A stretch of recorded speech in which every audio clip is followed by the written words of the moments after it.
28th January 1948, Delhi Junction.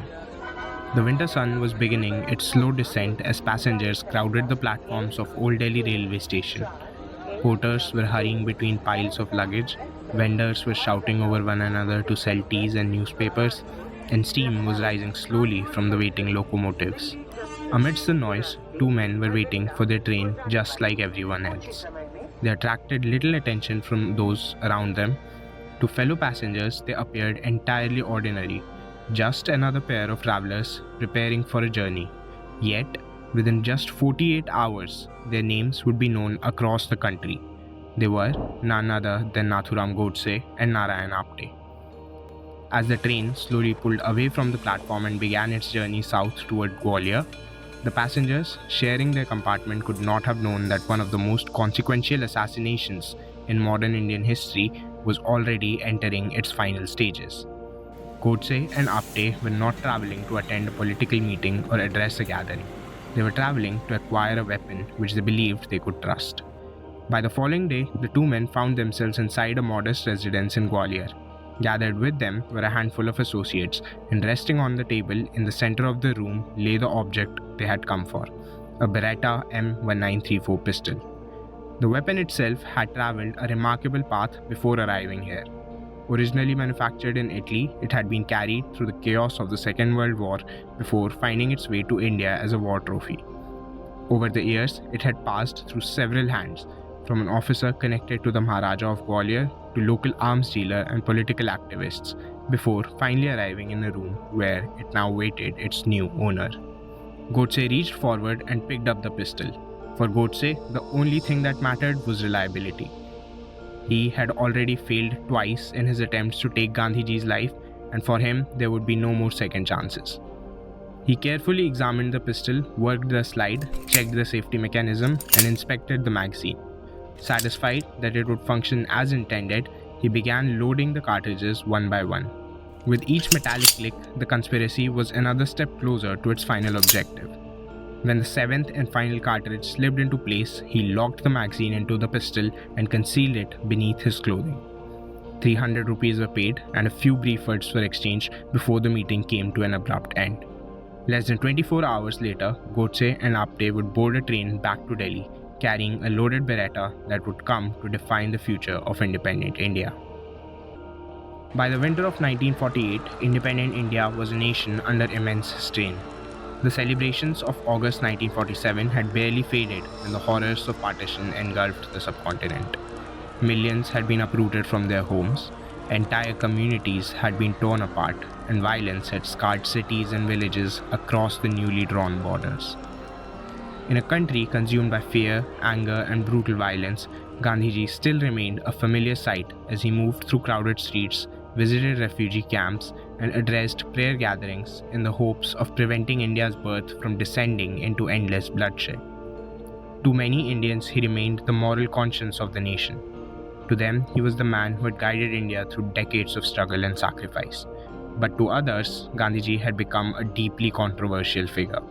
Their hatred for Gandhiji had only a single objective: Gandhi must die.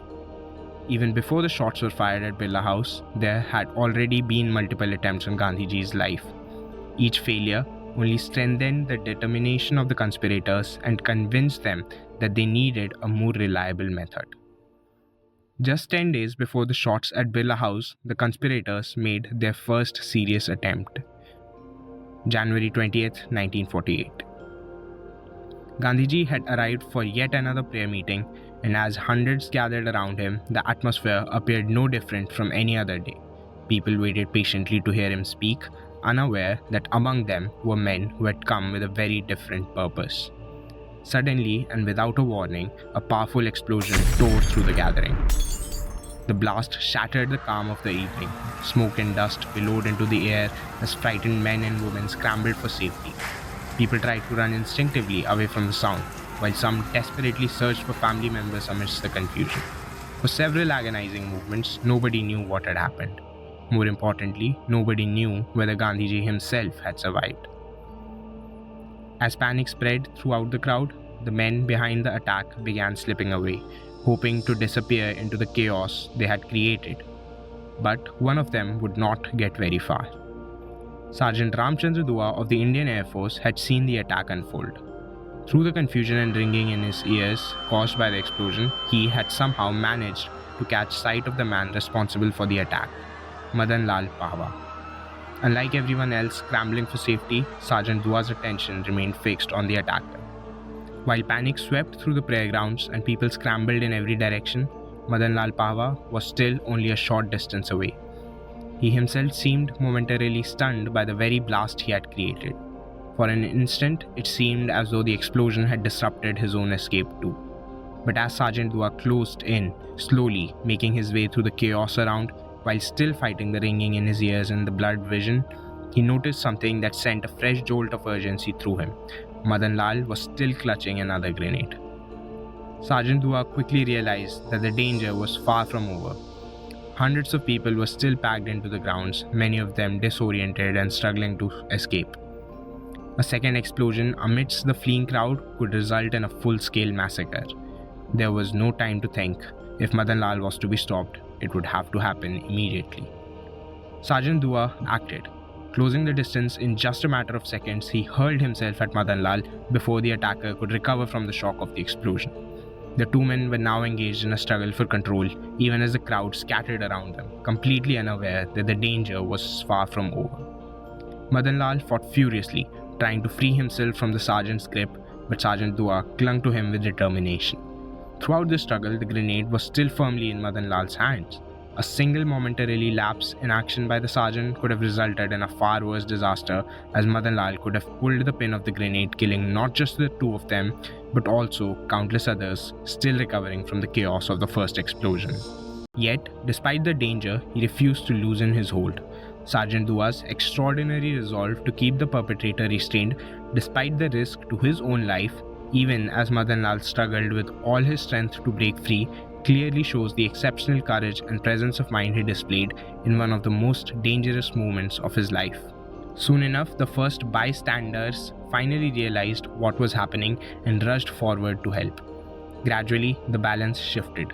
Grappling with the armed attacker soon became a coordinated effort, and together they overpowered Madan Lal, secured the grenade, and took him into custody alive. As investigators began questioning Madan Lal, it was revealed that the bombing was not the desperate act of a lone fanatic.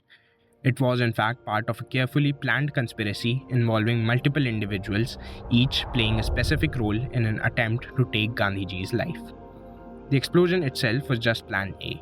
Contingencies had been put in place already to make sure the plan to assassinate Gandhi Ji comes to fruition. If the blast failed to kill Gandhi Ji, another conspirator was supposed to shoot him amidst the confusion. But when designated gunman lost his nerve and abandoned his position at the last moment, that plan also failed. At the time, very few people present at Birla House could have understood the true significance of what Sergeant Dua had just done. And looking back, it is tempting to view his role as merely a footnote to the events that followed 10 days later. To those who witnessed the struggle, he was simply the brave man who had stopped an attacker from throwing a second grenade into the terrified crowd. But had Madan Lal succeeded in throwing the second grenade, the loss of life would have been catastrophic. History often remembers the moment a tragedy succeeds. It rarely remembers the moments when courageous individuals stand between disaster and survival. On that cold January evening, Sergeant Ram Chandra Dua did precisely that. He had managed to interrupt a chain of events that was quickly moving towards one of the darkest days in Indian history. 30th January 1948. The winter evening had settled gently over Birla House as hundreds gathered for Mahatma Gandhi's daily prayer meeting. For those present, it was a familiar ritual. Men and women were waiting patiently along the garden path, hoping for a brief glimpse of the man who had come to embody India's struggle for freedom. As Gandhi Ji slowly made his way through the crowd, supported by those at his side, some people folded their hands in reverence, while others bent down to touch his feet. Many knew that he had survived an attempt on his life only 10 days earlier. Yet, there he was, once again, walking openly amongst the people, unwilling to place distance between himself and the nation he had spent a lifetime serving. For a few fleeting moments, it appeared to be an evening just like any other. But things took a darker turn relatively quickly. From somewhere within the area of faces surrounding Gandhi Ji, a man stepped forward directly in front of him.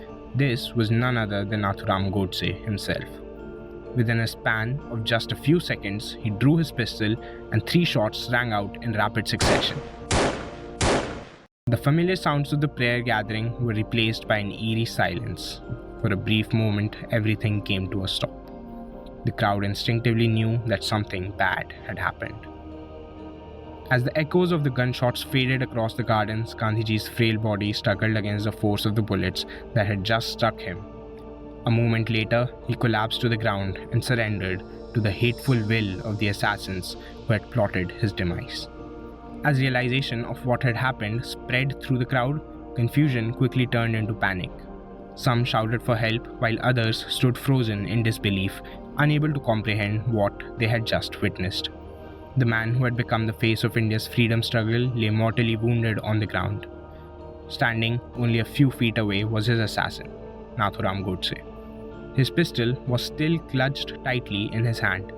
4 bullets still remained in the magazine, and in the chaos that followed the shooting, there was nothing to prevent Godse from firing again. He could have emptied the remaining rounds into Gandhiji's fallen body, or he could have turned the weapon on the crowd. But before any of that could happen, Sergeant Dev Raj Singh of the Indian Air Force intervened. He had witnessed the shooting unfold before him, and unlike the stunned onlookers, many of whom were still frozen in disbelief, Sergeant Dev Raj Singh reacted instantly. He was fully aware that Godse was still armed and that a single squeeze of the trigger could kill him. Despite this, he launched himself at the assassin without a moment's hesitation. He immediately grabbed Godse by the wrist, forced his hand to face upwards, ensuring that the pistol could no longer be aimed at Gandhiji or the terrified crowd surrounding them. With one hand locked onto the weapon, Sergeant Singh repeatedly struck Godse in the face with the other, attempting to disorient him and weaken his grip on the pistol. At such close range, a single accidental discharge could have proved fatal. Yet, Sergeant Singh refused to let go. He continued wrestling with the assassin, keeping the weapon pointed away from those around him until others rushed forward to assist. By the time the struggle ended, Godse had been subdued and the pistol was secured. The 4 remaining bullets would never be fired and would be later used in Godse's trial as evidence. History remembers the 3 shots that were fired, but never the shots which were prevented by a brave heart of the Indian Air Force. For their extraordinary courage, both Sergeant Ram Chandra Dua and Sergeant Dev Raj Singh were awarded the Ashok Chakra Class 2. This decoration would later come to be known as the Kirti Chakra. Despite playing crucial roles during 2 of the most dramatic moments in India's history, their names are rarely remembered today. History remembers the assassin, history remembers the victim, but often it forgets the men who stood between them. And on 2 separate occasions in January of 1948, Sergeant Ram Chandra Dua and Sergeant Dev Raj Singh did exactly that. They ran towards the danger when everyone else was running away.